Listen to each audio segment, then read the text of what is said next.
first supercar. Oh. This ridiculous thing. No. Oh my god. I don't know how he uses it.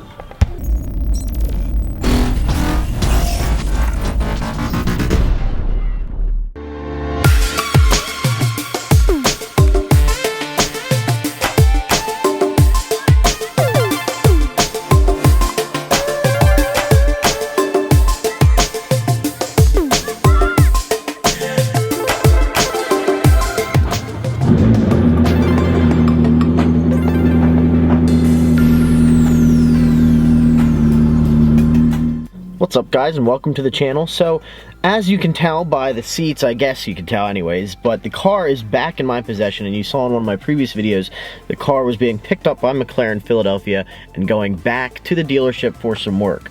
So, I basically want to kind of recap what they did, what I did down there. I had to go down there and do some paperwork, and I kind of want to just recap all that in this video so you guys aren't sitting there left hanging. So, the first thing that they did was the car was going down for annual service. Now, annual service is fluid change. They changed the battery in your key fobs, they put a new wiper blade on, and they basically what you would think an annual service is. So they go through and they basically do a once over of the car too. McLaren's service is once a year, or I believe 10,000 miles. So me, I may put 10,000 miles on it this year. If I will, you know, it might be close. I don't know, but it's still a pretty good service interval. McLaren Philly will pick up and drop the car off to you within a certain mile radius, of course, for free as part of that annual service. So they did the annual service, and then they also did the warranty extension. I extended the warranty a year. You guys already knew I was planning on doing that, and these cars are very, very important to have a warranty on. Not only for your sake with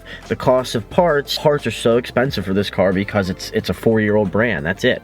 So it's just expensive. So the warranty is important for that aspect. The second aspect is resale, because once this car runs out of warranty, I don't believe you can get them requalified, and if you do want to get them requalified, it's very, very pricey to do from a dealer. Most dealers won't really do it, so it's just easier to buy a car that has a warranty on it. So extending that warranty gives you some of that savings back when you go to resell the car. It's another thing that's going to put your car above somebody else's car for sale. The third thing that I did was we upgraded something. Now, as some of you guys know, and if you're familiar with these cars, the Iris system, Iris 1 as we call it, is just junk in these cars. McLaren never really finished it.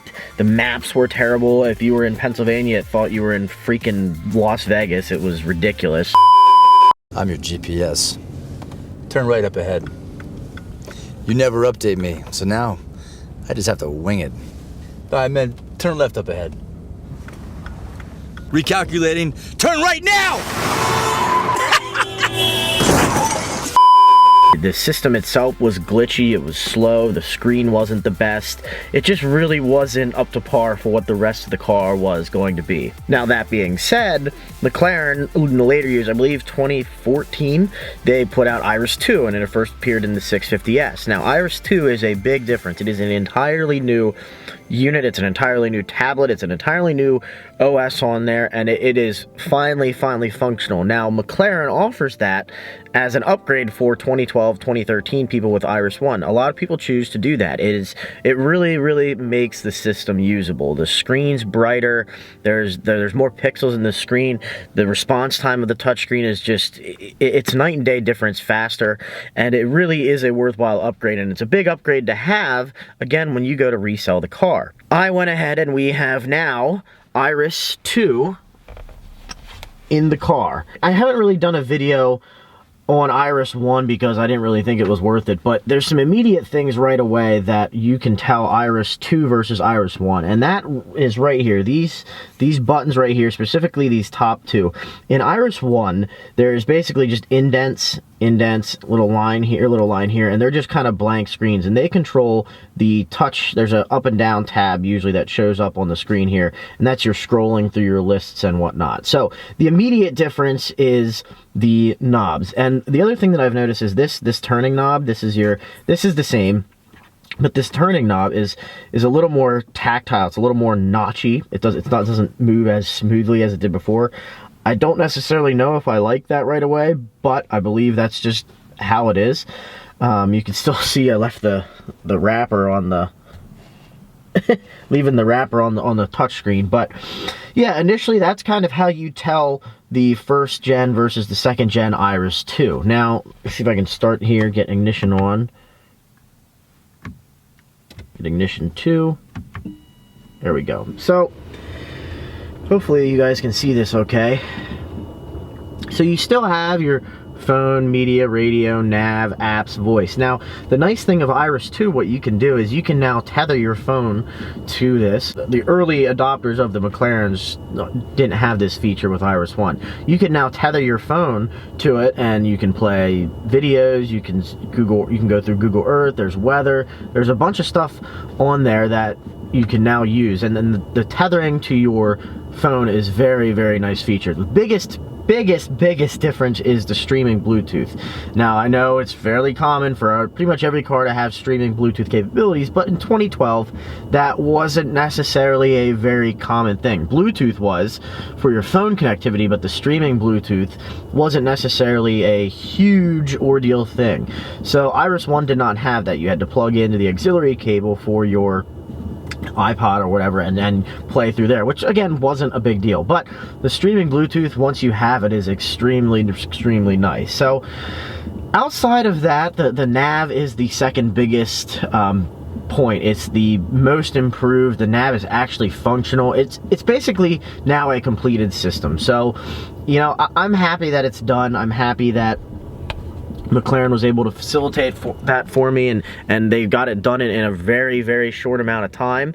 And I've only used it maybe 5 to 10 minutes while driving around, and it is already a night and day difference. So I really, you know, this was my first upgrade to the car and my first mod, I guess you could say, to the car, and it's really improved the usability. You know, I had some issues too with the Iris system. When you would start the car up, it would shut off or it would reboot, and that is a very, very common problem. So this Iris 2 so far has been, knock on wood, the very short amount of time that I've used it, pretty much bulletproof, and I couldn't be happier. So I kind of want to just do a little update on that. I know you guys were wondering what the car was going away for and everything, and the biggest thing were the annual service, the warranty extension, and the Iris upgrade. So I'm very, very happy McLaren Philadelphia got this done in a very short amount of time, and they are pretty much, in my book, one of the best for service. They've taken really good care of me, and the driver picking up the car and dropping it off, Michael, I'll give you a shout out.